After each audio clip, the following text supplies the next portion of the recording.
நடிகர் விஜய் நடிப்புல இப்போ பிரம்மாண்டமா உருவாகிட்டு இருக்க படம் தான் கோட். இந்த படத்தை வெங்கட் பிரபு இயக்க, ஏஜிஎஸ் நிறுவனம் தயாரிக்க நம்ம யுவன் சங்கர் ராஜா இசையமைச்சிருக்காரு. இதுவரை கோட் படத்துல இருந்து 2 பாடல்கள் வெளியாகி நல்ல வரவேற்பை பெற்றிருக்க நிலையில விஜய் பிறந்தநாள் அன்னைக்கு வெளியான கிளிம்ஸ் வீடியோ ரசிகர்களுக்கு ஒரு செம்ம ட்ரீட்டா தான் அமைஞ்சது.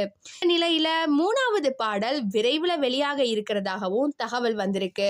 கோட் படம் செப்டம்பர் 5 அன்னைக்கு வெளியாக இருக்க நிலையில இந்த படத்தோட இசை வெளியீட்டு விழா ஆகஸ்ட் 3வது வாரத்துல நடக்கும்னு சொல்றாங்க. குறித்த அறிவிப்பு தயாரிப்பு நிறுவனம் சீக்கிரமா சொல்லுவாங்கன்னு ரசிகர்கள் காத்துக்கிட்டு இருக்காங்க. அதிக எதிர்பார்ப்போட காத்துக்கிட்டு இருக்க இந்த படத்தோட விமர்சனம் ஒண்ணு இப்போ வெளியாகி இருக்கு.